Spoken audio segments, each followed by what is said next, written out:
Olá, pessoal! Agora são 18 horas e 47 minutos do dia 3 de 5 de 2020. Eu sou Luciano Ayan, pseudônimo de Carlos Augusto Afonso, e queria falar aqui de um negócio que a gente pode até dizer, olha, nada como um dia após o outro, né? A gente tem hoje, eu queria falar de um tema relacionado ao CPMI das fake news, porque você tem agora uma questão de gabinete do ódio, que está sendo investigado, as coisas estão aparecendo, e você tem um uso sistemático de bots e perfis falsos para manipular o debate e fazer linchamento virtual de pessoas. É muito interessante para mim falar disso, porque eu já estive envolvido em situações que podem ter um pouco a ver com isso, mas não era nada de gabinete do ódio, era o contrário. Eu atuei em sites, inclusive tinha um site que eu criei que era Jornal Livre, em parceria com o Roger, e depois o site foi transferido para o Roger e eu continuei fazendo manchetes por algum tempo. Aí teve o site Diário Nacional, que eu fiz em parceria com a Francine, e depois eu transferi também o site para ela e continuei atuando especificamente em fazer manchetes, boas manchetes. Era só isso. MBL compartilhava o conteúdo desses sites e havia uma monetização, mas foi por um pouco período de tempo. E tinha o site Ceticismo Político, que ainda tem, mas faz tempo que eu não atualizo e eu vou voltar a atualizar. O site Ceticismo Político, ele tinha a ideia de notícias comentadas até o dia em março de 2018, quando teve o assassinato de Marielle, e eu havia feito o comentário criticando, era 14 de março de 2018. Eu havia feito o comentário criticando vários discursos da esquerda em que eles estavam já botando culpa nas Forças Armadas e colocando culpa na intervenção federal no Rio. Então eu defendi a intervenção federal e eu defendi as Forças Armadas, tá? Então eu fiz essas duas defesas e de repente saiu uma matéria da Mônica Bergamo em que ela citava a declaração de uma desembargadora, a desembargadora Marília Ramos Castro. E essa matéria, na hora que foi feita, né, no Ceticismo Político, foi feita sem dar validação, sem dizer que a Marília Castro falava a verdade. Mas eu publiquei com o título, né, Desembargadora diz que Marielle era cadáver comum e estava envolvida com o tráfico. Então eu citei a declaração, não atribuí validação, e tinha uma coisa muito complicada no título que era quebra-narrativa. Então, quebra-narrativa significava que não era que estava sendo dado um valor de verdade, mas é que tinha uma outra versão. Seja lá como for, esse post bombou e teve muita gente que pegou o conteúdo do post e não tratou mais como uma declaração da desembargadora, mas como se fosse um fato. E na época eu utilizava um pseudônimo, né, o pseudônimo Luciano Ayan, que é um pseudônimo registrado para mim, e esse pseudônimo não era que eu estava me fazendo passar por uma outra pessoa. Era um pseudônimo para manter uma descrição. Mas a confusão que gerou foi tanta e eu entrei em confronto com a mídia na época. Eu entrei em confronto. O que eu notei de interessante é, eu queria primeiro dizer o seguinte, eu falei muitas coisas, eu entrei algumas vezes em confronto com a esquerda nos anos passados. Eu acho que eu já fiz posts sensacionalistas, mas por querer publicar fake news nunca foi uma intenção. Tanto que logo que gerou uma polêmica, eu publiquei um outro post dizendo: desembargadora não tinha provas do que falou. Então, não era a intenção de publicar uma notícia falsa. Não era esta indústria de fake news que a gente vê. E durante 3 meses após esse caso aí, como a mídia caiu para cima de mim, na matéria de tudo que é lugar, eu reagi contra a mídia, dizendo que a mídia era produtora de fake news. Porque eu estava me considerando atingido. Até que eu fui descobrir, meses depois, que quem ajudava com informação, com dossiês, também eram olavistas. Olha que coisa. Eles me reportavam como se fosse o falsário. O falsário por trás do MBL. Quando, no máximo, o MBL compartilhava meu conteúdo. Ah, mas ele tinha sociedade com o Pedro Deiró. E daí?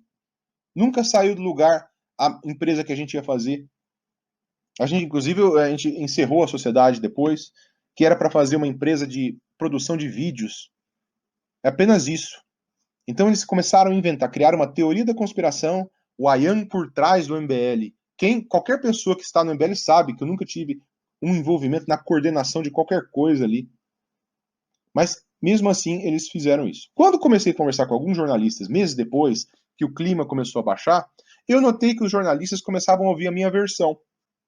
Mas tem um detalhe. A extrema-direita, a mídia de extrema-direita, não ouvia a minha versão. Eles continuavam dizendo, você é um cara por trás do MBL, propagador de fake news. E eu comecei a notar que esse negócio aí de perfis falsos era um problema, porque o linchamento dentro da direita estava aumentando. Era na época da eleição, isso aí, setembro. Né? Setembro de 2018, eu vi amigos do Novo sendo linchados. E aí eu comecei a falar, opa, peraí. Eu estou aqui brigando com a mídia e, de repente, eu vejo que a mídia me ouve, voltou a me ouvir depois de passado 3 meses. Eu tive uma conversa boa com o Piero Locatelli, do UOL. Tive uma conversa legal com o Denis Russo, do Nexo Jornal. E eu mostrei minha cara. Parei de usar a charge e falei, não, tá aqui, não tem problema. Né, já tinha muito dossiê feito por Olavetes aí, né? Então era isto. Sim, eu concordo. Eu concordo que parte do problema que foi causado foi pelo sensacionalismo usado. Já pedi desculpas pelo que eu fiz várias vezes em público disso aí. Me arrependo daquilo, entendeu? Não, se eu não tivesse me envolvido com esse nível de ativismo de direita na época, eu não teria feito isso. Eu não teria prestado atenção no que alguém como Marília Castro teria a dizer. Nada disso.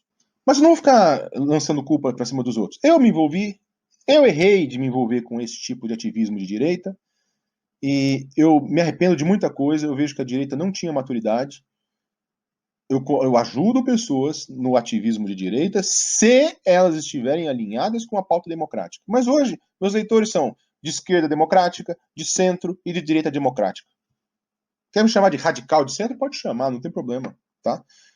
Mas é isto que eu queria deixar claro, tá? Antes de entrar num ponto muito curioso aqui para a gente ver como nada como um dia após o outro, né? Então, onde é que nós temos agora esta indústria de fato de fake news que agora está sendo investigada e com razão? Nessa extrema-direita, que foi serelepe ao me acusar, mas me acusar sem querer ouvir. Porque na esquerda teve acusação e depois eu fui ouvido. No centro, na mídia, seja de esquerda, de direita ou do centro, eu fui ouvido depois. E eu reconheço a minha parte do meu erro. Não estou dizendo que eu estou inocentando, porque teve manchete que foi sacanagem mesmo, tá? Mas, enfim, o pessoal passa, no momento que você mostra assim, tá aqui, eu converso com você, eu mostro aqui meu livro, eu mostro aqui meu pseudônimo, eu mostro aqui o registro do meu pseudônimo, tá aqui, ó. Então, no momento que a conversa é essa, a coisa mudou. Então, eu vi que a mídia, ela foi muito mais decente, a mídia profissional, do que essa mídia amadora da extrema-direita. Essa mídia amadora da extrema-direita, ela produz desinformação. E agora eu vou mostrar para vocês o discurso de pessoas que pertencem a um grupo que hoje não quer nem ouvir falar em CPMI das fake news, os bolsolavistas. Só que essas pessoas, elas mostram o seu duplo padrão. Assim, basta acordar é duplo padrão para poder julgar qualquer questão. Por quê? Porque a CPMI das fake news vai pegar também, está pegando já, o uso de perfis falsos e, pior, perfis falsos organizados, o que é mais grave, porque isso gera linchamento. E eles estão dizendo que isso é censura onde se viu. Mentira. Eu vou dizer por que é mentira. Eles não acreditam neste valor. Tanto que, quando a minha conta foi censurada na época, quando eu usava só o pseudônimo e não anexava o meu nome, o pessoal dizia, esse pessoal falava que era para derrubar mesmo, ou não se pessoas que usavam pseudônimo não deveriam participar do debate público. Eu queria que vocês prestassem atenção aqui num tal de Fábio Blanco. É um discurso de 3 minutos. Eu cortei alguns pedaços para o papo furado, que ele faz um mambo-jumbo, né? A pseudofilosofia. Mas vamos ver aqui o que esse Olavete ele falou na época sobre pseudônimo. Nessa época, o que aconteceu, né, em 2018, depois que eu tive minha conta derrubada, né? Algumas pessoas da direita ficaram do meu lado e a extrema-direita ficou contra mim. Então eles tinham que ter um argumento. Fake não pode se manifestar. Presta atenção. Bom, apesar de eu achar estranho esse negócio de se manifestar na internet usando apenas um pseudônimo, eu não sei como o pessoal chama agora, antigamente acho que era nick, né? Uhum. Eu tô ficando velho, tô fora de moda, não sei mais como é que chama isso aí. Mas é pseudônimo. Uhum. Né? Sim. Esse negócio de usar pseudônimo, pra mim, sempre pareceu coisa de virgão. Sabe? Aquele moleque espinhudo, que tem vergonha de mostrar a cara, mas que Claro. quer ter uma vida ativa, né? Quer ter uma vida social, nem que seja virtual. Claro. Eu entendo isso aí, eu não sou um cara insensível, tá? Todo mundo tem direito a viver uma vida da maneira que melhor lhe apraz. Claro. E às vezes o cara não tem traquejo social, né? Não sabe chegar numa menina, não sabe pegar mulher, aí fora, não sai pra tomar cerveja, toda a sua experiência social, espiritual e sexual tá ali na frente da tela do computador. Eu entendo isso, normal.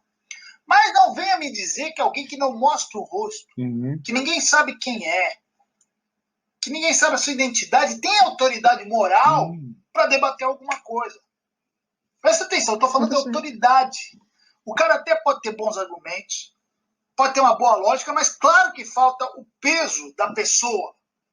Pô, um debate público não envolve apenas palavras, envolve pessoas. Quem entra numa discussão pública coloca em risco a sua personalidade, quem ele é. Agora, um fake não tem esse perigo. O que pode acontecer de pior para um fake? Pior que ele pode ter que fazer é matar sua persona virtual e ressuscitar ali com outro nome. Certo. Agora, uma pessoa real do outro lado, ela não tem essa possibilidade. Se ela passar vergonha, se a sua moral cair em descrédito, como é que ele vai recuperar isso aí? Então, não adianta vir me falar que não tem nada a ver, que a pessoa pode, sem problema nenhum, participar de debate público, debates públicos nas redes sociais, mesmo que não se saiba quem é a sua pessoa real. Desculpa, meu. Eu não consigo entender isso. Quem é o Luciano Ayan? Quem é? É homem? É mulher? É transexual? Pode ser, né? Pode ser. Branco, preto, azul? Qual é a dele? Eu não sei, pô. Onde ele mora? No Brasil? Na África? Na Oceania? Então me diga uma coisa. Quem é que está colocando em risco a sua reputação? O tal do Ayan? Não. Pô. Questão aqui não é quem tem razão, mas quem tem autoridade para estar no debate. Tá? Eu mesmo já troquei uma ou duas vezes ideia com a Ayan. E a ideia não, algum comentário né, de internet. Levei ele a sério, né? Porque ele sabe escrever e tal. Mas eu não tinha nem ideia que ele era fake, cara. Coitado, né? Ele não tinha ideia de que era fake, né? Claro, né? Na verdade, vamos falar a verdade aqui, gente, né? Ele sabe, é cínico, tá fingido, né? É cínico, tá fingindo, sabe? Esses caras aqui, todos os olavistas aqui, eles sabiam que eu usava pseudônimo. E tinha um monte de gente que vinha conversar comigo no privado e falava, eu entendo o seu lado de usar pseudônimo, eu entendo, porque você não quer confundir o privado, né, com essas coisas. Na época havia essa preocupação. Então, entendi. Mudar o discurso depois de uma outra coisa que vocês precisam observar aqui. Queria que vocês ouvissem isso aqui com atenção também. De quem? Quem? Raimundo Nonato? Não. Olavo de Carvalho. Prestem atenção. Bom, eu ainda tenho sorte, tenho bons amigos, você pode usar as páginas dos amigos, como eu estou usando a da minha queridíssima Joyce Hasselman, e pode ter outros amigos que também se apresentem para nos defender, como o caso do Nando Moura, né, o Rodrigo Gurgel, e até o Arthur do Mamãe Falei, até esse, né, ao qual eu muito agradeço. Né, ele disse que eu falei mal, aplaudi a censura dele. Não aplaudi a censura do Luciano Ayan, que é um pseudônimo, só que o pseudônimo no Brasil é proibido. Esse cara usando pseudônimos para mentir do Brasil. Esse tem que ser banido mesmo. Né? Ele, pelo menos, que tem a cara de ter honradez se apresentar com seu próprio nome. Né? Mas é o sujeito que acha lindo mentir contra o mentiroso. Que é o tipo da esperteza idiota de gente que né? Aquele raciocínio final lá é sempre o mambo-jumbo aí dessa pseudo-filosofia do Olavo, né? Mas o que vai aqui, você vê, primeiro ele falou que o pseudônimo é proibido na Constituição. É mentira, tá? Na verdade, a Constituição dá o direito de você usar pseudônimo, mas a questão de você é o anonimato. Então, se você registra um pseudônimo, você poderia sim, tá? Em tese, não tem problema nenhum. Tá? Então, já é uma mentira, né? Mas o que é interessante é observar a segurança com que ele falou. Tá certo. Porque, na verdade, o objetivo desses caras aqui era o quê? dizer, não, o Luciano não pode ser defendido por ter sido, né, bloqueado nas redes. E sabe de uma coisa? Hoje eu concordo, tá? Eu concordo. Eu acho assim, tem que tomar muito cuidado com o uso de pseudônimo. Eu acho que pessoas que usam um pseudônimo e não participam de gangues de linchamento teriam um perfil. Talvez deveria ser feita uma legislação para tomar cuidado com isso aí, né? Agora, a gente observa aqui, né, o que é bem curioso, né, que esses caras, eles defendiam argumentos que hoje você pode usar, então, na CPMI das fake news para investigar o uso de perfis falsos em sequência para linchamento público. Porque tá ali, o Fábio Blanco, ele deu o argumento. O Fábio Blanco, ele falou que a pessoa pode fazer tudo na internet e não sofrer consequências. Então, já que eu concordo com isso, né? Eu vi que eu estava errado mesmo, eu acho que eu já devia ter mostrado a cara faz muito tempo. Mas, olha, agora o que é bem interessante é vocês notarem como esses olavistas são fingidos. Bastou o líder. Não, ele tem que ser. Fake não pode opinar. Então ele sai. Fake não pode opinar.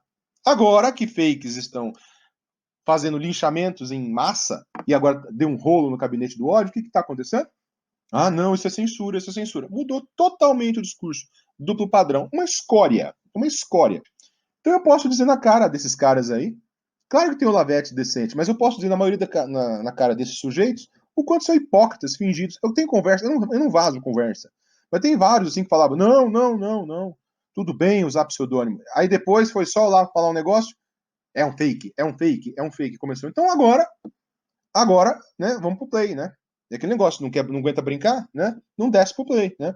Então, desçam pro play agora. Eu concordo com vocês. Eu acho que realmente tem que ter um controle para esse negócio aí de uso de perfis falsos, especialmente em sequência. Eu acho que a pessoa que apenas que quer proteger o seu trabalho, não sofrer consequência, é uma coisa, mas ela não pode ficar isenta de punição. Eu acho que tinha que ter uma forma de botar lá o CPFzinho lá na plataforma, ou outra forma, assinatura digital de identificação, e depois aí para a pessoa poder ser localizada. Eu defendo isso, eu concordo. Agora, será que os olavistas agora querem? Então, nada como um dia após o outro, né? Vocês deram aqui, tá aqui registrado, tá? Eu estou enviando para um amigo meu, deputado, para que esses áudios de vocês dizendo que usar o anonimato é errado, esses sirvam como argumento em favor de alguma coisa que seja feita quanto ao uso excessivo do anonimato nas redes. Beleza, gente? É isso aí. São hipócritas, o olavismo é isso aí. Hipocrisia, duplo padrão, só poder pelo poder. Tem que ser desmascarados mesmo, tá? E é um argumento, até podemos usar a parte verdadeira do argumento do Fábio Blanco, que, não, onde se viu você deixar pessoas que não sofrerão nenhuma consequência ficar opinando. É um argumento. Mas será que ele defenderia esse mesmo argumento hoje, diante das investigações sobre o gabinete do ódio? Contem comigo cada vez mais para desmascarar esse esquema sujo que a CPMI das fake news está fazendo. E eu já me coloquei à disposição quando for necessário. Simples assim. Beleza, gente? Nada como um dia após o outro, hein? Nada como um dia após o outro. Valeu, gente. Um abraço.